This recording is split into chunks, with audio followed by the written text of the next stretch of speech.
Hey future self, it's me again. As I predicted, I made more messes, I think, than I cleared up with that second video, which for some reason, I guess maybe because it was a little bit shorter, posted sooner than the one that was supposed to post before it. The thing that's just been gnawing at me all day, and I kept telling myself, like, write it down and do it tomorrow. You did 2 videos, you have to process what that was. I need to kind of get into the space of what the message was. Like, I guess I'm making these videos to, I guess, document in some way my process. Needs to be consistent. And I know that in order for me to do things consistently, there has to be a lot of downtime in between bursts of creativity. But I also know that when I'm in creator mode, I can't not. So I had to get this out. If it sets more fires that I have to put out later in my head, so be it. So the thing that's just been gnawing at me all day is that when I was talking about Maslow's hierarchy of needs, I said that there were 5 things, but I only talked about 4. And the one that I forgot, it's like, whatever, is love and belonging, which is going to come after your physiological and your security. And it's going to come before the esteem and the self-respect. Love and belonging, foundational stuff, and it's almost cool that I forgot it and had to address it in its own video, because I wanted the next video anyway to be about emotional intelligence and empathy and the capacity for empathy, because they're not the same. And we can kind of equate them. I chewed on this one for a long time. Is low emotional intelligence the same as lack of empathy? And we really need to get into what the 2 things mean on their own. And I'm gonna try, like, this is not a spectrum thing, because it's not. They're 2 very different things, and I'll give you some examples of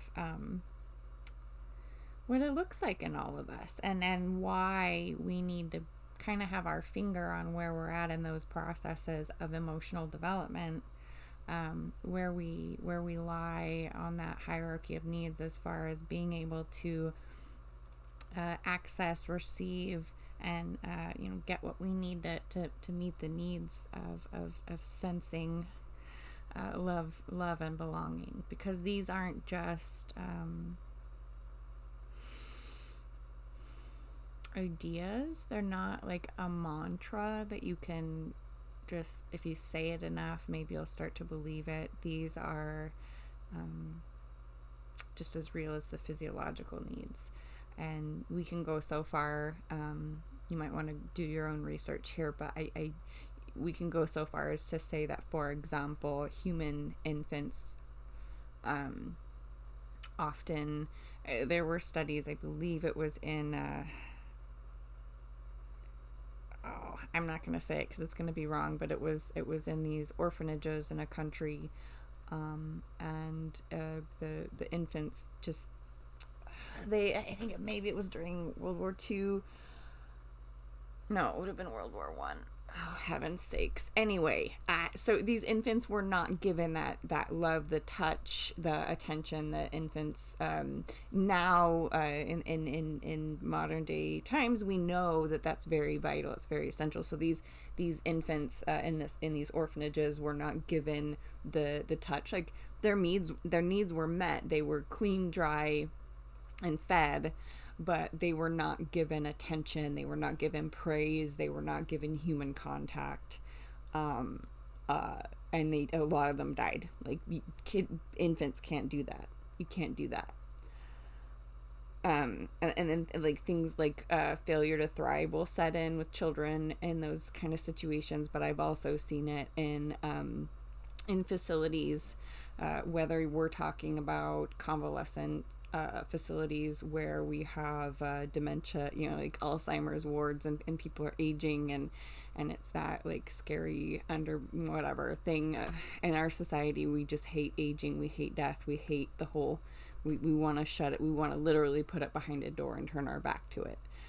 And these elderly people, no matter what kind of status and esteem that they reached for themselves in their younger days, towards the end of their lives, they'll develop like a failure to thrive because that love and belonging need is not met. So it does not matter how old you are or where you are in the hierarchy of needs. Self-actualization does not mean that you no longer require things. In human bodies, we have needs. And so emotional development, so why does this matter? So emotional development, in my experience, I've learned, or I guess my theory or my say about it, emotional development is biological as much as it is psychological, as much as it is social and sociological, as much as it is economic. Emotional development is not one, and then like if you lean that way, you could even say it's spiritual as well. So you could give it 5, like components.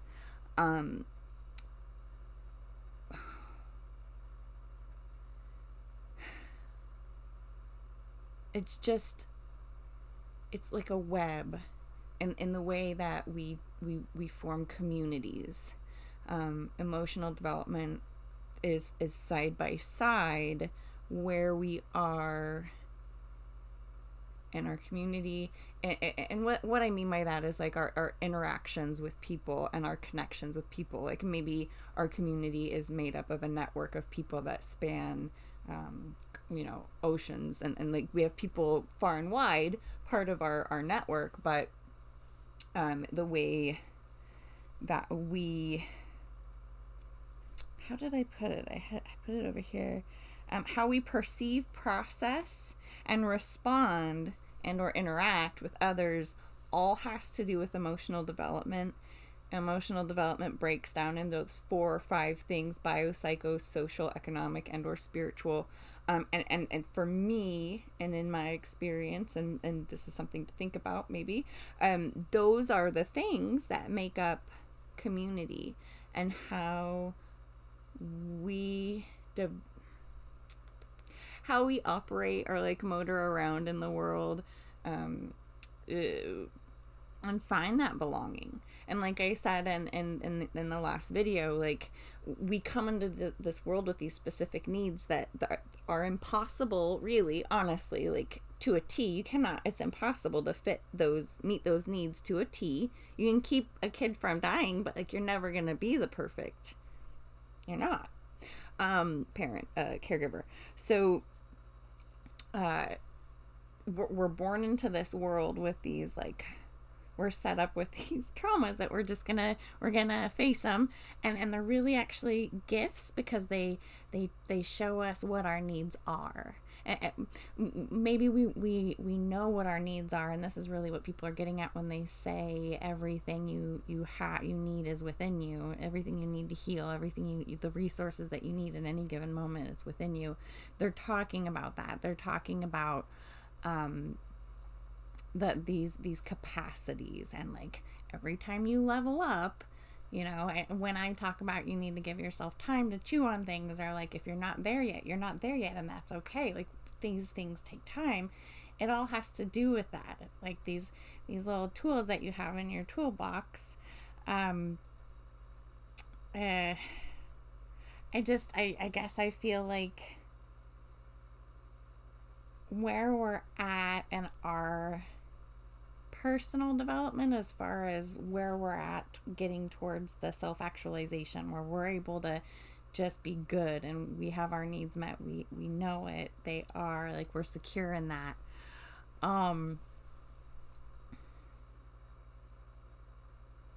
it's a process. It's not something that you just come into the world knowing how to talk about, how to communicate. You don't come into the world knowing how to ask for what you need all the time. And it's society's role to try to keep that scope kind of narrow and focused, and almost assign what our needs are, like what's appropriate for us to ask for of society. So it's this interwoven connectedness. When we talk about emotional development, we're talking about childhood, we're talking about professional, we're talking about physical health a lot of the time, because there are a lot of illnesses, a lot of diseases that can be caused by emotional development issues. Okay. So emotional IQ or emotional intelligence and the capacity for empathy are the foundations of how we perceive, process, again, that sensory, I've talked about that before, and respond and or interact with others and self. So it's more broad and more foundational than just social development or one's ability to balance a checkbook perfectly just always. We need to face truths about where we are with our own emotional intelligence and emotional capacity to experience empathy with people. It's hard to be honest about where we are with these processes, with these developmental processes.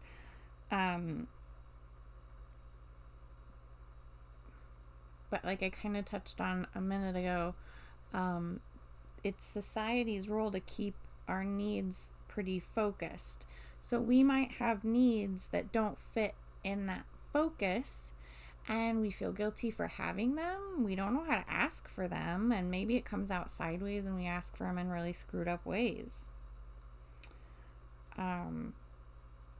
It's really important to know where we are with these things in order to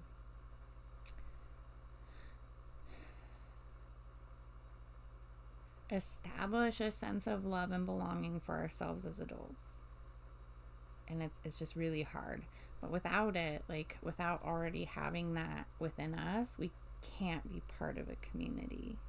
Just like if you don't have a firm, glorious grasp of your own value and worth, if you don't have unity with self, if you're not aligned, or however you want to say it, you can't possibly be in a relationship. Like, it would actually be, I'm starting to really understand, Alicia, I'm talking to you, which is me in the future.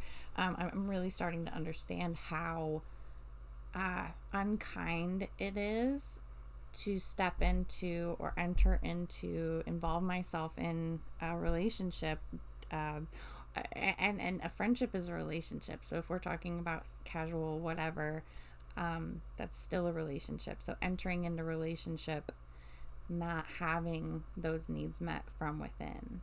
So if I don't have a sense of belonging or love that I can cultivate and access within me, and touch hands on and explore, and for me, I have a really vivid, powerful imagination. So in meditation, I'll take my 5 deep breaths and I'll jump in and I'll just let my imagination go. And I'll find some really revelatory things about myself. But so that's the way that I have found that I can connect. But like, it's not consistent yet. It's not. It's so varied, and I'm starting to grasp that it's always going to be varied. And instead of reaching for this sense of like consistency, of like this baseline, always be peaceful, always exist in this window of tolerance, I need to understand that what I need to make friends with is the variability of my experience, and open my scope to kind of to understand that just because somebody said I was bipolar when I was whatever age, and I glommed onto that, I latched onto that, it doesn't define me. And come to find out that, the same profession, the same people, 10 years later are looking at me and going, you're not, I'm sorry, stop taking this heavy shit. So it's just,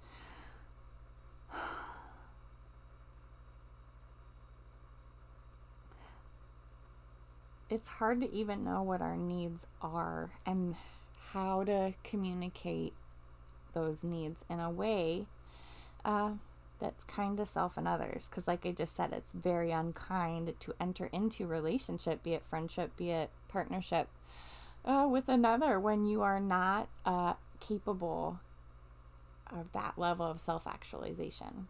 You're not there in the hierarchy. It's unkind.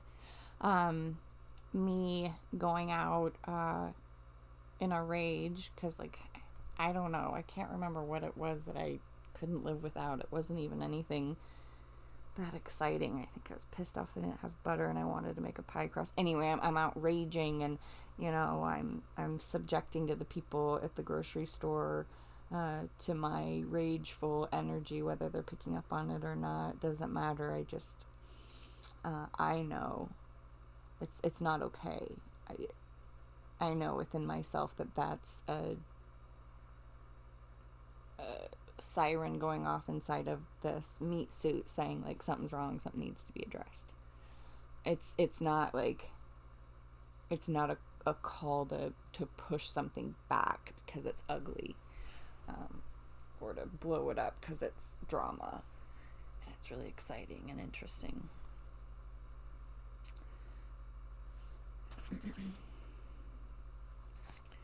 So let's talk about what IQ tests are, what IQ measures. It's an intelligence quotient. Math. I want to know that. I want to know if there's a unifying theory of everything, and I know if there is one, it's going to be in math, and I need to learn math better. But so a quotient, I think, if I'm not mistaken, has to do with has sample sizes and like where you fall on, like, not necessarily a spectrum, but like a graph. Anyway, so like where you are, what your quotient is for measuring intelligence. And this is a really controversial thing when you start getting into that rabbit hole. There are a lot of really brilliant people in America that don't believe in it. Like, they refuse to take an IQ test because what an IQ test is telling you is that you're really good at taking IQ tests. It has to do with how those sensory capacities, how did I say it? It was perceive, process, respond, and or interact with your environment. It's measuring how well you can take in, utilize, and spit out the right stuff the right way. So it really has to do with a set of like parameters, or like preconceived norms. Okay, what am I getting at? So you give like, say you translate it into the language of the culture that this person is from, but say you give an American IQ test to somebody, I don't know, who's never heard about calculus or trigonometry or something like this, maybe it's a village where what they really got was a lot of education about the local flora and fauna, growing seasons, medicinal plants of the area. Like maybe they just came from a culture where that was focused, like that was the conditioning or the programming or like the focused stuff that their society gave to them, and here we're giving them an IQ test from our culture. They're not going to score great, right? So first of all, we need to know that about IQ when we're talking about measuring intelligence or like capacity for logic or information processing. We have to be really, really careful and mindful that we're dabbling in shit that we're not there yet. we can't study that stuff well enough to really make assertions here or there about it. But as far as like a linguistic tool, I think it is important that we talk about emotional intelligence. Emotional intelligence is going to be so people that tended to do super well in like school, or just it has a lot to do with social skills. Gosh, see, I'm getting tired. So the social skills are based on cultural norms for the most part. We pick those up in early childhood by interacting with other children and other humans. It's kind of part of that modeling, but like I said before, it's not as straightforward as, monkey see, monkey do. There is a huge variable in like what the kid's actually going to connect with. So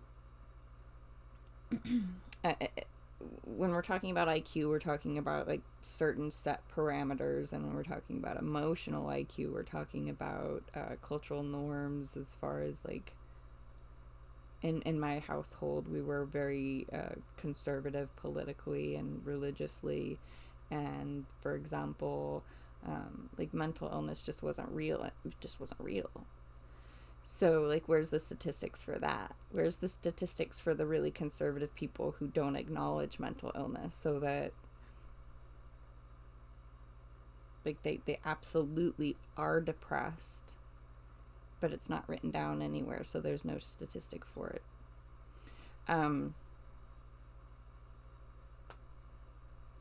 So, I mean, what am I getting at with that?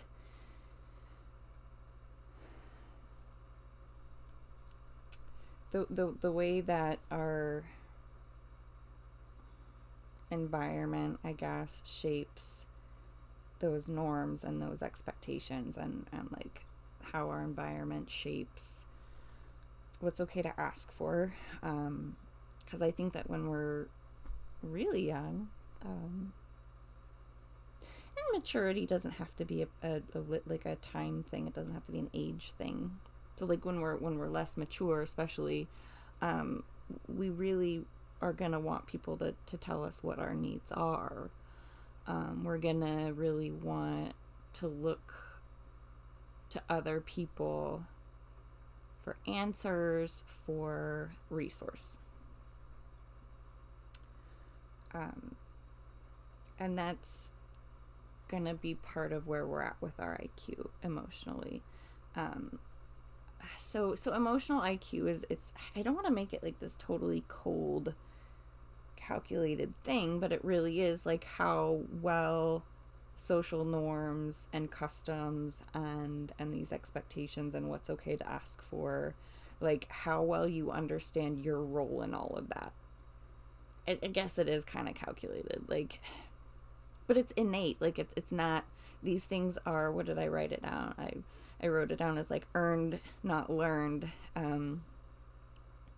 It's just kind of like how the dice rolled. Like, so like maybe somebody like really, really understands human nature. They understand how to read, like con artists are probably a really great example. They have amazing emotional intelligence.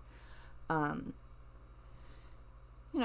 would imagine that a con artist would have to be pretty far removed from their emotional person or their emotional experience, or they wouldn't have the capacity for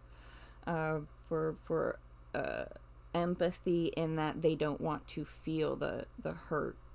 They just don't want to. It's avoidant at that point, and that's another attachment style that I didn't mention in the other videos. So we can have really high emotional intelligence and know about these emotional dynamics, expectations, parameters. Like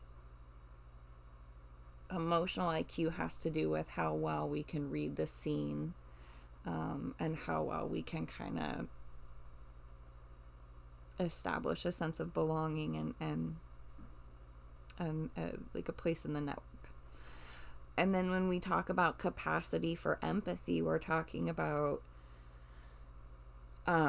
not only recognizing that nobody else can make you feel something that's not already in there, also recognizing that you cannot see or judge or pick apart something in somebody else unless you have it too.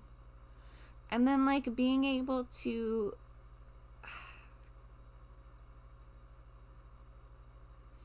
hold space. I mean, like empathy for me can really be the capacity for empathy is just holding space for your own experience, because you have to know that anything that you're perceiving on the outside is coming from something that's already innate. It's already in there. You don't know that something is green unless you've discovered what green is first.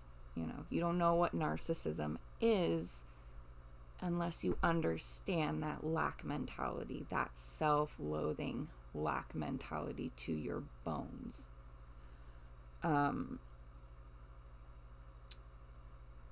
So holding space for your own experience is where you're gonna get that capacity for empathy.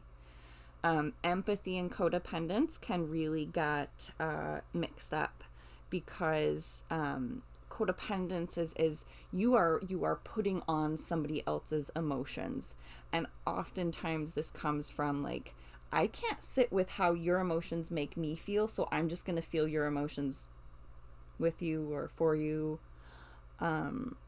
Whereas the capacity for empathy, a high capacity for empathy, is gonna be a capacity for holding space for that awareness that, what emotion is, how emotion feels for you. The fact that when you're translating or like looking in from outside, what you're experiencing empathetically when you're relating to their emotional experience is your perception of their experience. You're never gonna an empathetic response. I mean, people say that there's like supernatural empaths and things like that, or they can literally like physically channel or feel these things. But I think really a good healthy capacity for empathy isn't a supernatural ability. It's not like creepy or foreign or like hard to reach. It's some people are just really sensitive to cues. And it's kind of like that bunny rabbit analogy again. Like, have you noticed how freaking bulgy and huge a bunny rabbit's eyes are in comparison, like proportionately to the rest of their being? They're like these bulgy huge eyes, and they're like, they have to be, because like they're being hunted from above and everywhere.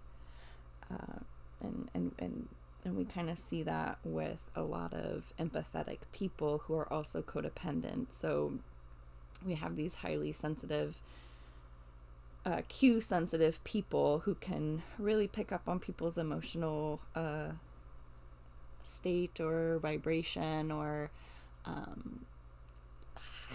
really think that empathy is a great mix of like holding space and awareness, but also like there's this healthy dose of curiosity that we have to have when we have a capacity for empathy, and an open-mindedness that says like, I could be wrong.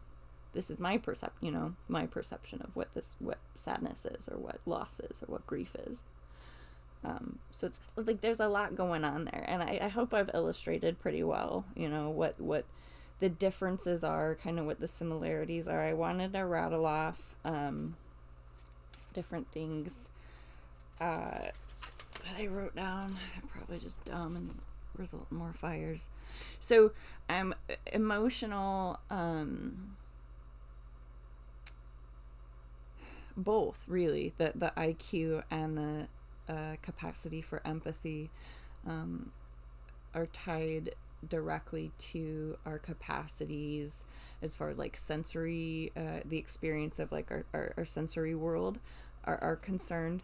A good example of this is if you know a person who has autism and they communicate non-verbally, you can have people that while maybe their emotional intelligence isn't really high, they don't know obviously how to have a conversation with somebody, or their form of making space and communicating doesn't look the same. So it's not gonna fall into that parameter, that like traditional view of what having your emotional shit together, or like it's the con artist reading the book, like they're not going to be able to read quite the same maybe, but this autistic person, maybe their emotional intelligence isn't quite there, largely due to their sensory experience, be it that lights are like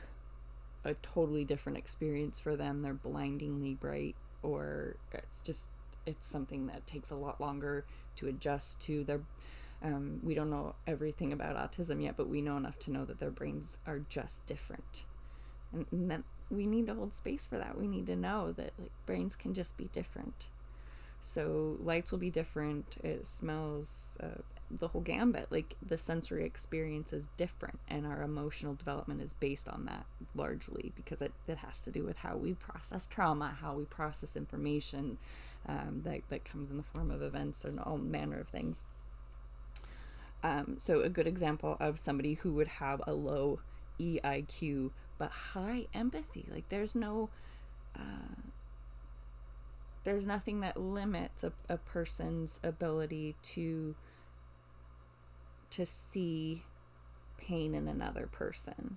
Like language barriers, cultural barriers, there are things that would limit a person's EIQ, but the empathetic response that is,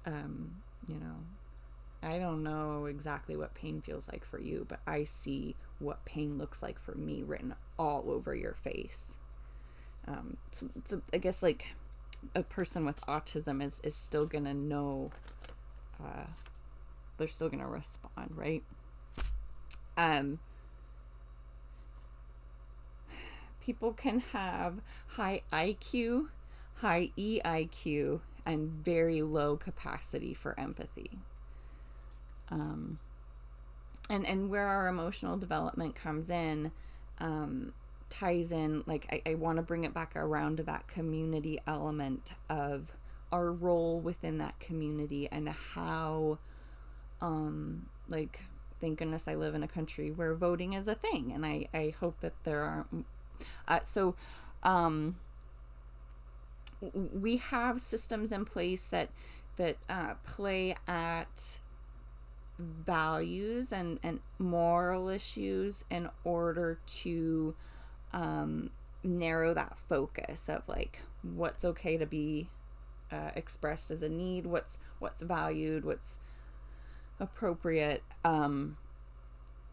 So a lot of the political systems that we have within our society to kind of narrow that focus play on those moral value based issues. So for example, things like cognitive bias come into play when we're talking about emotional development. We'll see a lot of cognitive bias in like my past, as far as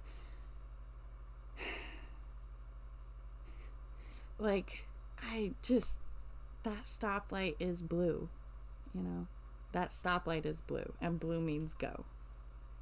And it's just, I have this emotionally tied, it's like it's in line with survival at that point, kind of like addiction. That addiction circuit in the brain, the reward circuit, gets so ingrained with that substance or that behavior, that circuit is used and used and used, that it's reinforced, that cognitive bias is just, it's like saying a psychosomatic response is the same as hypochondria. It's not.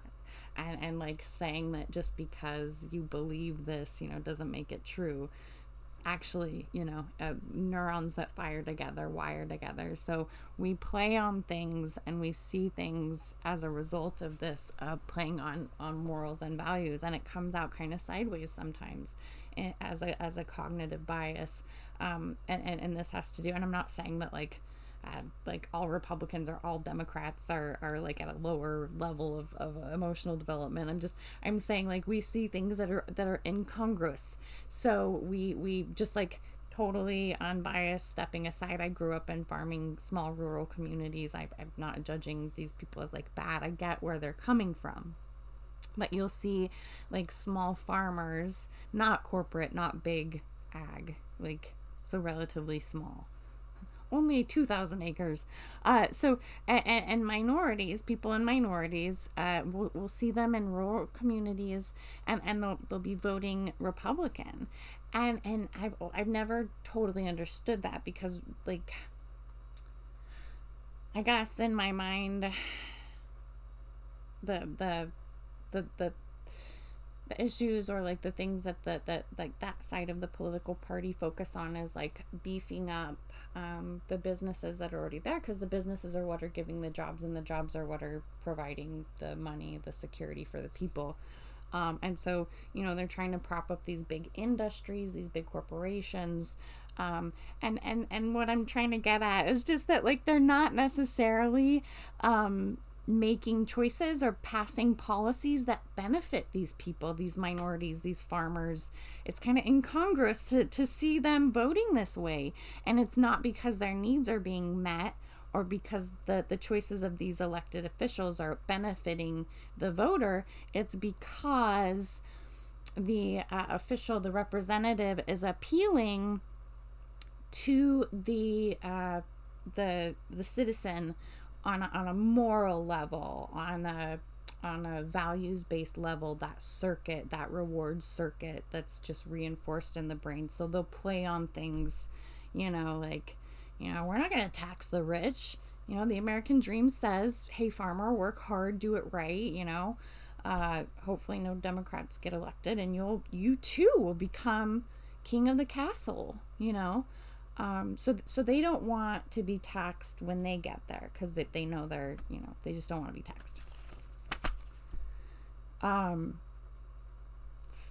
So that's kind of a cognitive bias. That's how the wool can be pulled over our eyes. I know that I lived way longer than I needed to with the wool pulled over my eyes, because it was easier to say, the way I am is wrong, so tell me how to be like you, instead of the way I am doesn't fit, so I need to figure out what to do to find my own belonging within myself. So people with just to kind of get your brain juices going and thinking about this stuff, just questioning, getting curious. So an example of people who are going to have high EIQ as well as high capacity for empathy are going to be a lot of artists, especially those of the performing arts, especially those writers. Again, this is earned, not learned. Serendipity shapes these people. So, they understand the norms and expectations of the society around them. They have a broad scope. They have an open mind for these concepts, and they hold space for both sides of whatever issue. Like they're mature enough to understand. They're not threatened by somebody else's opinion that's not the same as theirs. So like that's not getting triggered, so they're able to hold space for like duality, for like multiple, like a dialect, like multiple things going on at once. And this is not something that you can just read a book on emotional intelligence and then brush up on your empathy. Imagine being in somebody else's shoes while you meditate one day. Like, no. And it's not a mantra that you repeat over and over. This is a process. This is earned, not learned. And so this is like, we want this, right? But there's also people with like really low EIQ and really low emotional capacity for empathy, and these are going to be and this is probably going to piss a lot of people off, but like these are going to be a lot of authority figures, high-ranking business officials, entrepreneurs, as well. Like, so it's going to be these really successful people who, maybe they know just enough of the social norms within their company or like within whatever niche genre scope that they're functioning in financially, but they don't have like emotional intelligence as far as like holding an awareness, a good balanced awareness of like morals and values, being different based on culture, I guess, is the easiest way to say it. A lot of the expectations for needs and how those needs are met and whether those needs are even okay to have in the begin with come from a lot of the culture, a lot of the things that we grow up with in our societies, and they can vary quite greatly. So like we have these really high functioning people who like know enough to kind of be like, you know, they're kind of like the con artist as far as like they know enough to get by, and they don't have the capacity for empathy because they can't reach inside and like face what's going on. So we'll also have people who are inmates with a high degree of recidivism. So it kind of, it's like a two sides of the same coin. People with really low EIQ, low capacity for empathy. So this is going to come often. The low capacity for empathy especially can come from unprocessed trauma. You can't touch your own pain, so you can't hope to imagine yourself being in the shoes of another person, right? The low EIQ would denote a lack of kind of like curiosity, so like a lack of tolerance, acceptance, understanding, awareness of issues that affect a gay person or a trans person, and you're not, you're cisgender. You know, if you're unable or just not interested in developing an IQ and intelligence about these things, which you have to do if you're cisgender and you're hetero, like you have to, you don't know what issues are for, you know, or like a waspy white chick, you know, like I don't know what race issues are. I have to go learn those things. So that's where that part is like that part is totally learn not earned, because you can't, there are certain things, especially to do with privilege and these sorts of things, that you can't know. The intelligence needs to be developed.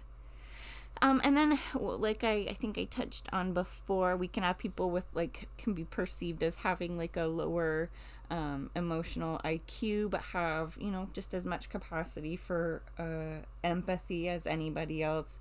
A lot of people with like an autism spectrum disorder, and even people from just, you know, a really far away place. Like I don't know if you've ever been to an airport and you see somebody and their clothes are, you know, like, did they just get off of a you know, a flight or a time machine? Like you can tell they're from somewhere else.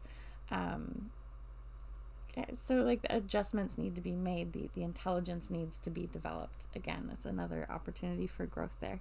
And then the other kind of weird combo I wanted to talk about, I guess, are the so we'll have like high emotional IQ. I think I already talked about this one. And then like the where did I go? High emotional IQ, low capacity for empathy. This is where we get the they're really highly conditioned people. These can tend to be like a con artist, but there also are, you know, like to a lesser degree, there also are specialists, are experts. And